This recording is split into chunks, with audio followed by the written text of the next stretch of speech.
All right, so you know how there is this kind of phraseology where people, shame you for something, right? Like they say, oh, you shouldn't body shame or um you shouldn't I don't know. Is there another variation of this? You kind of know what I mean, right? But other than body shaming, what's another example that comes to your mind?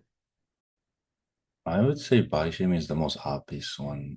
I'm sure there's more out there that we just can't think of right now. Yeah, I remember seeing on YouTube, it was recommended, and I just clicked in the system, like, this is a country where it was illegal to be fat. And of course, that's clickbait because there is no such thing. And so, you go to it, and what does it talk about? Talks about South Korea and how there's an enormous social pressure to be thin. And I've seen kind of other variations of this, like, oh, the Chinese, their beauty standards are way too high or something like that.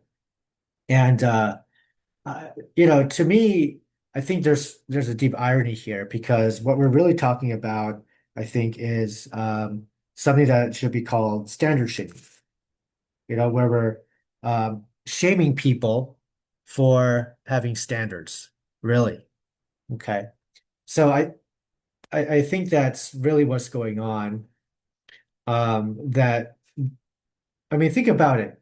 You're looking at other countries and they want to be healthy. They want to be, fit. Uh, they want to have educational achievements. They want to be handsome or pretty. And somehow, that's a bad thing.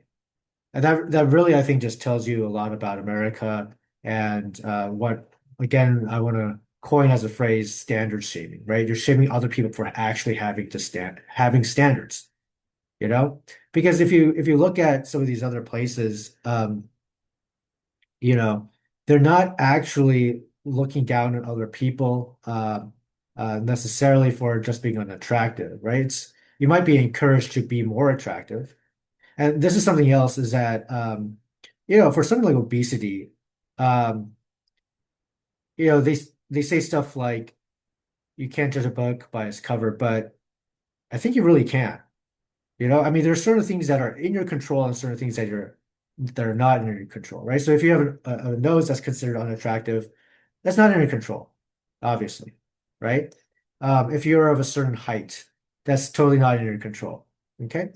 But it does tell me if somebody is morbidly obese, okay? 9 times out of 10, it does say something about who they are because you might be born with a hormonal imbalance. Okay. So sometimes there is this kind of, it really actually is genetics, but a lot of it does have to do with um, a certain kind of psychology, right? As I'm not even just saying lack of self-discipline, which is going to be a large part of it, but a certain kind of psychology where they're comfortable with not having standards, with not having, um, a ability to look at what they're eating to be healthy about what they're eating and to just grab whatever is either available or seems to make them happy for the time being. Okay. So those, and if, they're the standard kinds of excuses, really, right? Like it's too expensive or I don't have enough time. And to some degree, that's true. But look, if your life is also stressful, okay, that's when personally I'm skinniest, right? When I don't have this time to take care of myself, I lose weight. I don't gain weight, okay? Because if I'm really that stressed out, I don't feel like eating. And that's something that I think is more natural to happen than to just start gaining 30, 50 pounds and keeping that on. So I don't know. I mean, you're an athlete, right? You were a high school athlete, and you're still very active. What are your thoughts on this here? I get that there's like two sides to the coin. Sometimes when people are stressed, they usually just choose not to eat. Kind of like that, but I can I can also understand the side where it's like they're stressed, so they do eat. Because on one hand, it's like when I'm dealing with the stressful event, like when I'm studying and everything, I just choose not to eat, or if I do eat, it's just like very like small meals, like juices or milk. But then once that's over, oh, my diet. I indulge myself to like a reward. But I try to keep, but it's like I try to keep it healthy so that it's mainly the quantity of food that hurts me, not like the nutrients of the food. And if it is unhealthy, it's like I try to keep it minimal. Another So thing I is, yeah, go ahead. so I kind of get it because there's two sides of it. But it's like I think it's like when you take it to the point where it's that far, it's like that extreme example, which unfortunately it's become more accepting of, which I disagree with. Yeah, like it's become more acceptable, right? So, um, I think another aspect is what do you do with your stress? Because when I get distressed, I make plans or I work out. Um, the energy has to go somewhere, and it can't be that you're putting more into your body, right? It's kind of like I have all this energy, it's restless. I'm gonna go put out that energy. So I make plans. I might work out, you know. Um, and those are the kinds of things that I do. Um, so I don't really understand this idea that you eat so much that you're actually gaining weight in times of great distress. I think it's just more likely that this person lacks self-discipline, lacks standards, is impulsive, because that actually goes and correlates what I've seen in life that some of the largest people I know that aren't suffering because of some kind of hormonal problem really they lack self-discipline. They're impulsive emotionally. They lash out. Um, they prioritize the wrong things. They don't make plans. They are very myopic. It's a whole set of personalities because this is still largely under your control. Like I said, you can't tr control the size of your skeleton. You can't control the color of your skin. You can't control um, the shape of your face, but you can control how much you eat to a much better extent. You can control how much you exercise to a much better extent. You can um, you can go ahead and in terms of your education you could learn more, you could read more, right? You could do these activities.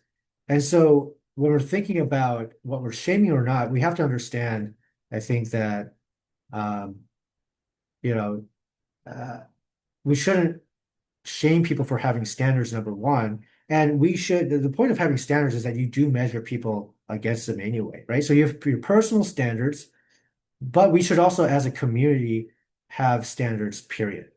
All right. And, I think that's something that's really important to acknowledge. Should we move on to the next topic or do you have anything else to say here? I think an important thing to say is also how that standard is upheld as well as is communicated. For example, it's good to be honest and it's good to be encouraging, but if you're just belittling that person, it's definitely not helpful. For example, going back to the weight shaming thing, obviously, if you're just going up to the person saying you're fat, you're ugly, you'll never be like, okay, like, no need for that.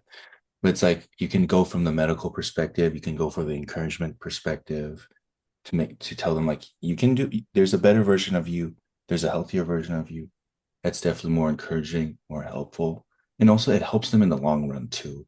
Because like they won't lose all this weight only to just gain it all back because of I don't know due to a lack of change in mentality. It's just a sense of shame that they have now. Yeah, there's a difference between your family member, right, saying, "Oh, you should lose weight," right, because they have your interest in mind.